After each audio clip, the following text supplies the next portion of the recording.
வணக்கம் students. Next நம்ம பார்க்க போகிறது டிஸ்ட்ரிபியூட்டட் டேட்டாபேசஸ். இப்போ பாருங்கள், சென்ட்ரலில் நெட்வொர்க்கிங் இருக்குது.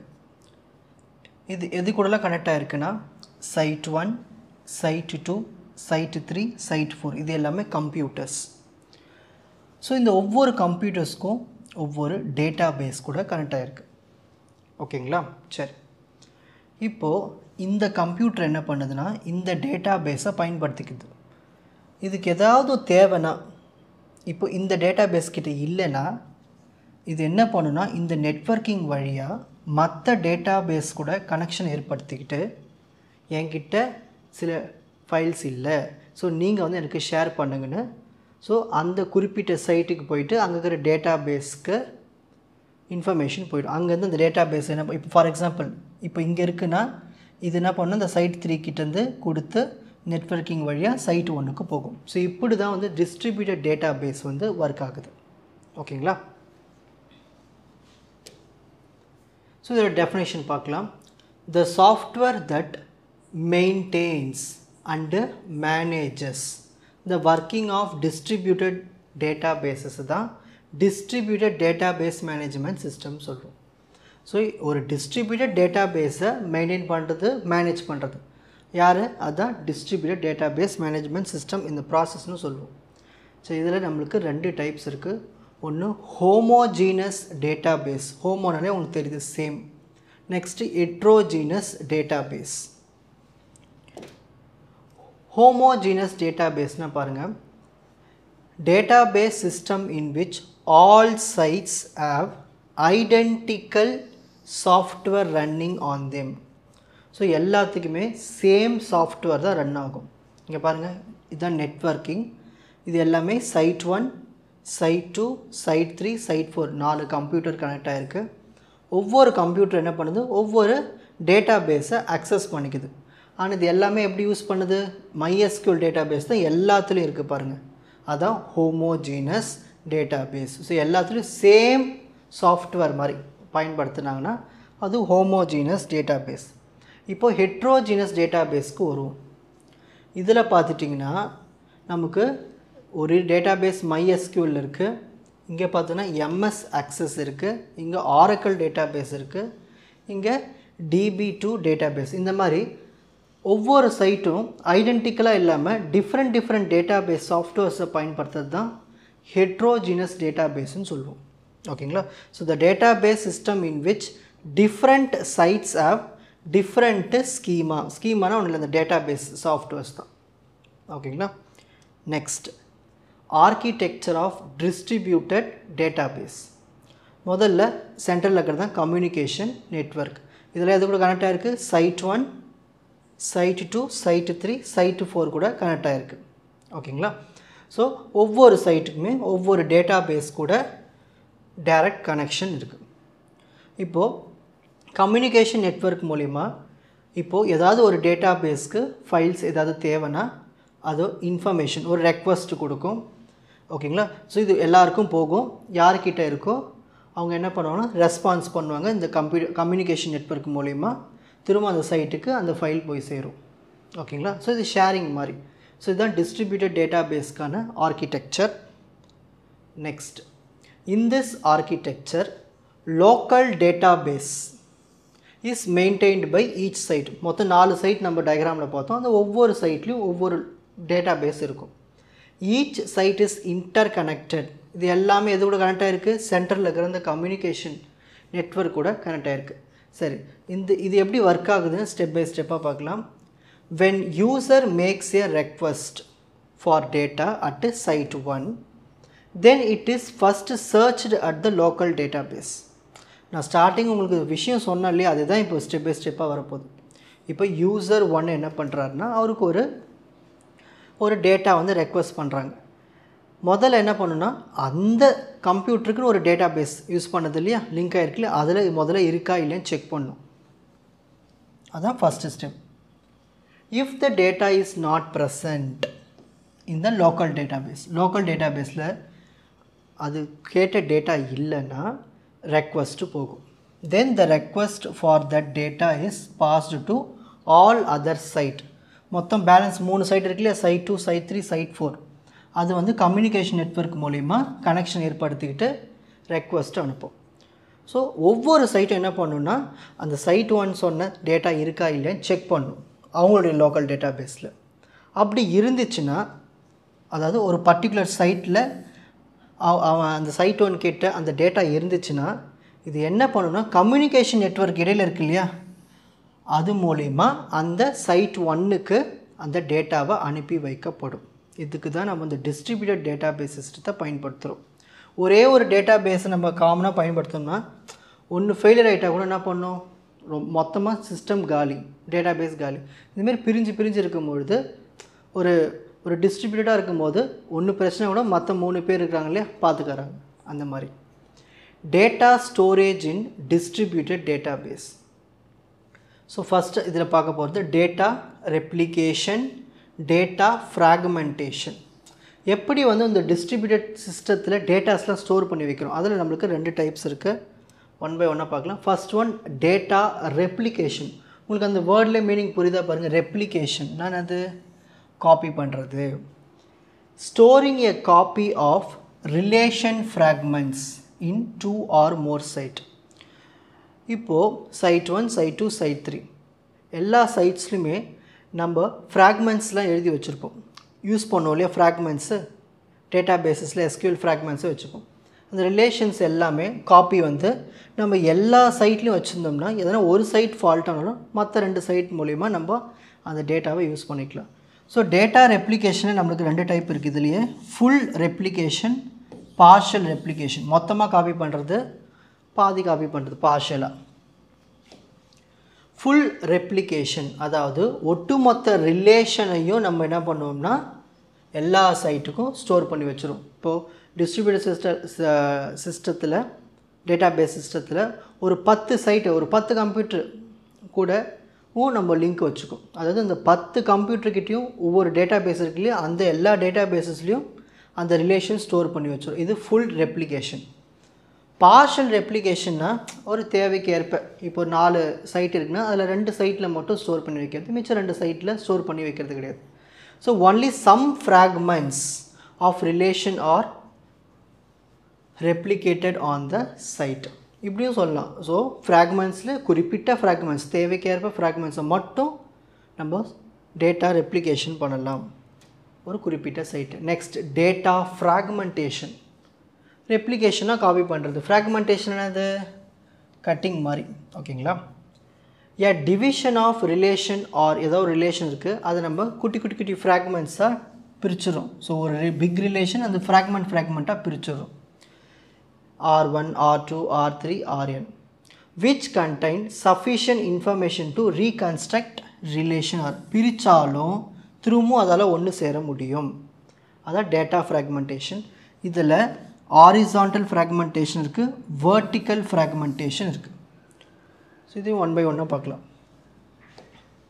First horizontal fragmentation.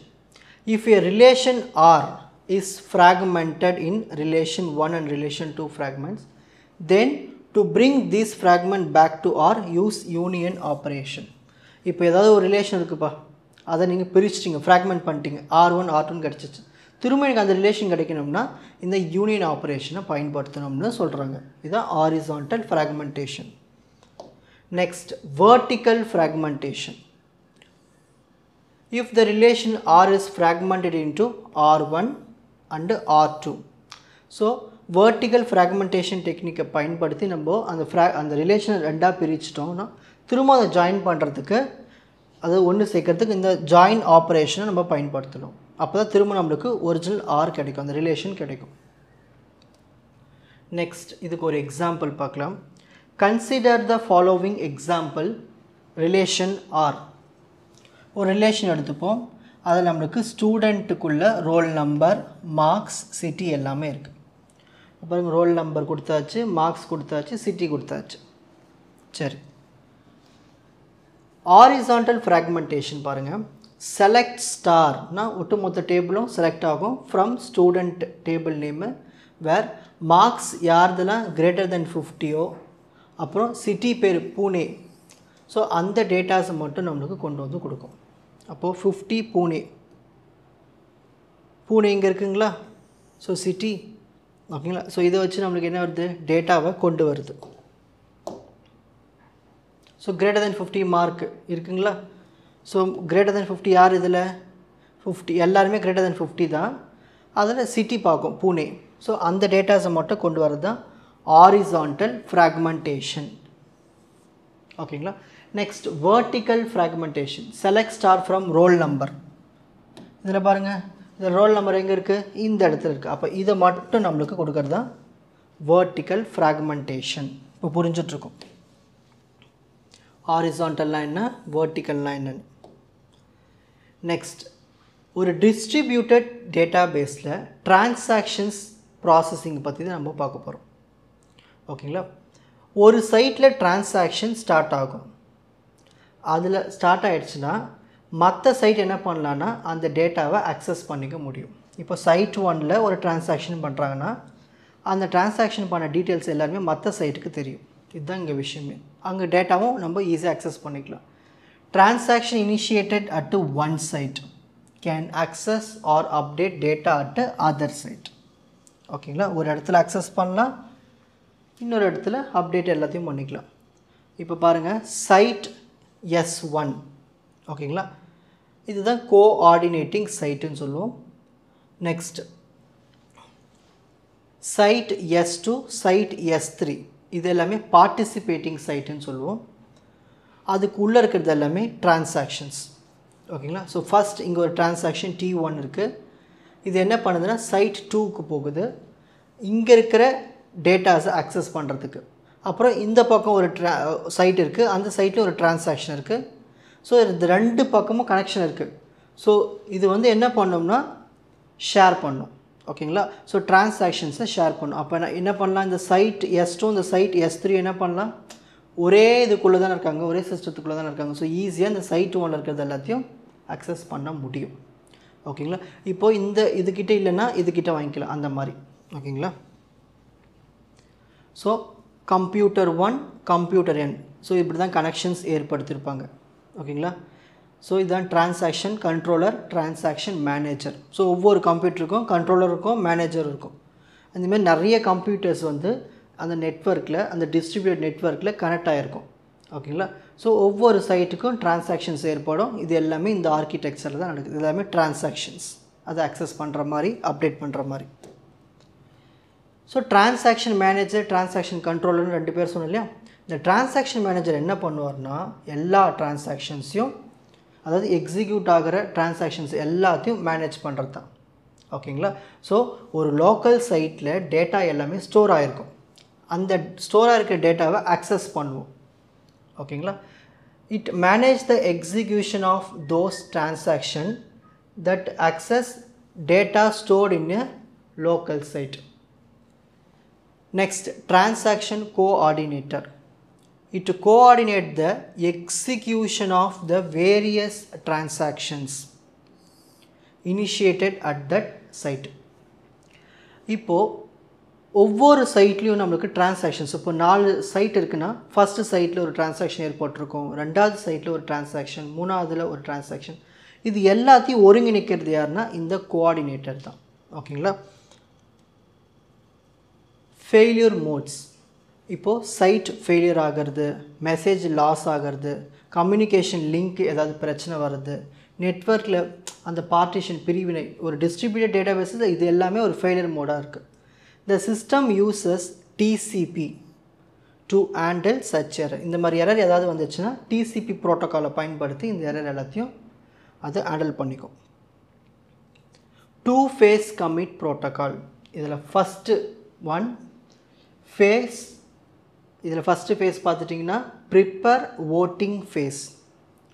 இந்த கோஆர்டினேட்டர் என்ன பண்ணுவார்னா எல்லா டேட்டா பேஸ்க்கும் ஒரு ப்ரிப்பேர் மெசேஜை சென்ட் பண்ணுவார்.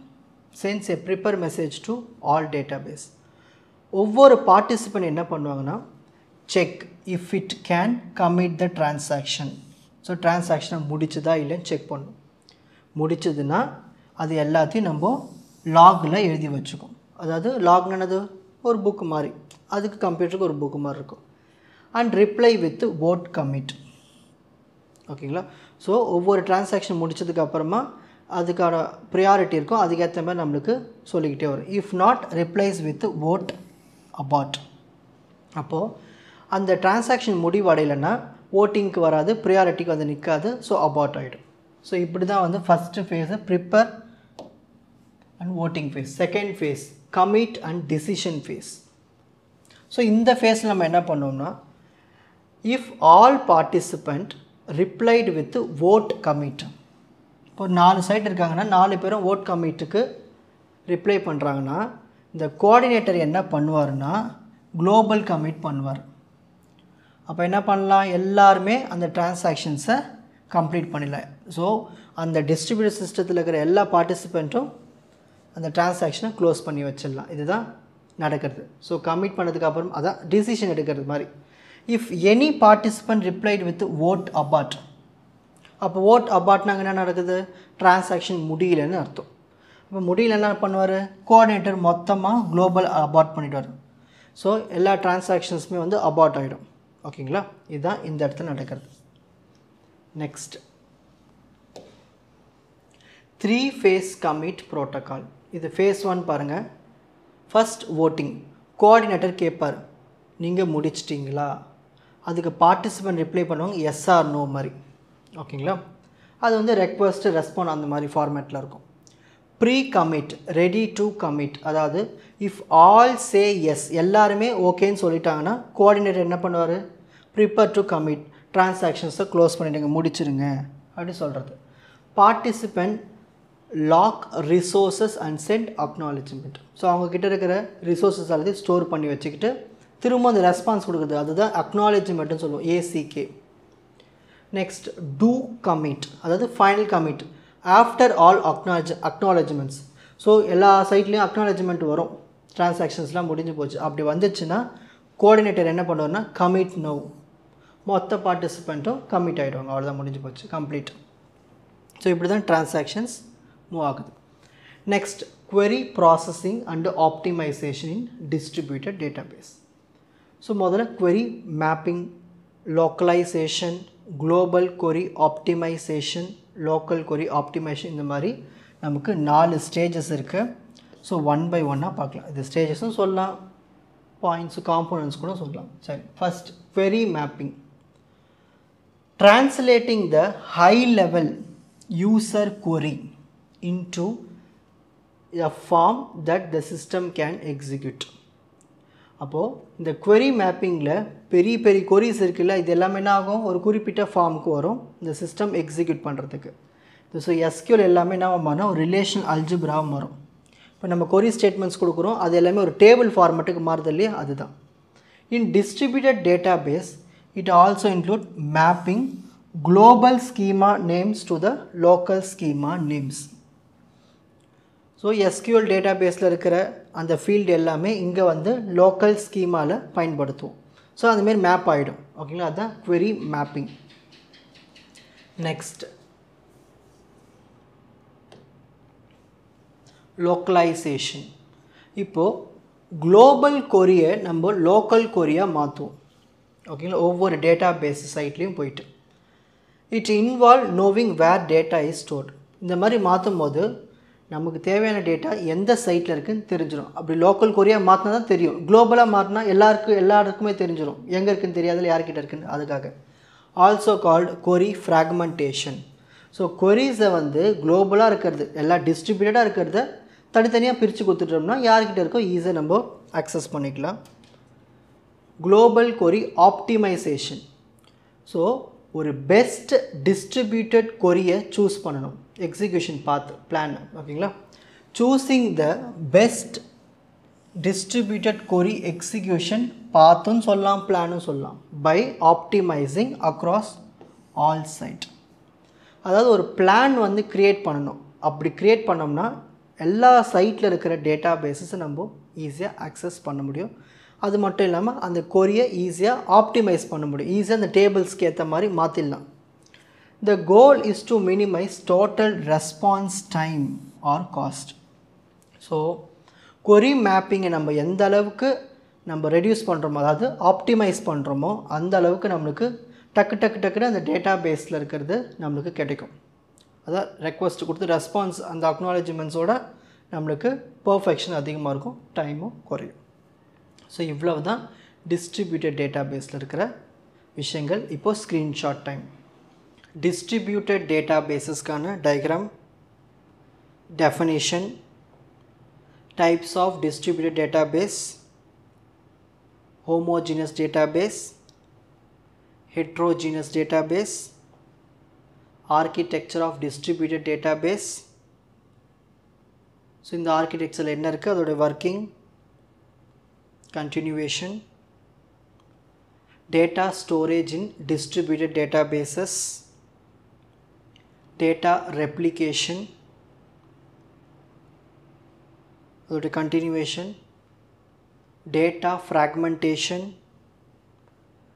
அதோடைய types, second type, அதுக்கான ஒரு example, transaction processing in distributed database, அதுக்கான diagram. ஸோ மல்டிபிள் கம்ப்யூட்டர்ஸில் எப்படி டிரான்சாக்ஷன் மேனேஜர் கண்ட்ரோலரோட இன்ட்ராக்ஷன் எப்படி இருக்குது, டிரான்சாக்ஷன் மேனேஜர்னால் யார், டிரான்சாக்ஷன் கோஆர்டினேட்டர்னால் யார், அதாவது கண்ட்ரோலர், ஃபெயிலியர் மோட்ஸில் என்னென்ன இருக்குது, அது எப்படி வந்து ஹேண்டில் பண்ணுது எரரை, 2 phase கமிட் ப்ரோட்டோக்காலில் phase 1, phase 2, இதுவே 3 phase commit ப்ரோட்டோக்காலில் phase 1, phase 2, phase 3. query processing and optimization உடைய steps. first one query mapping, அப்புறமா localization, எல்லாத்தையும் லோக்கல் கொரியாக மாற்றுறது, அப்புறம் ஆப்டிமைஸ் பண்ணுறது. உங்களுக்கு இந்த கண்டென்ட் ஈஸியாக புரிஞ்சிருக்கும்னு நினைக்கிறேன். வாட்ச் அதர் எபிசோட்ஸ் இன் த appropriate playlist. Fuji silver academy strength success directive. வணக்கம்.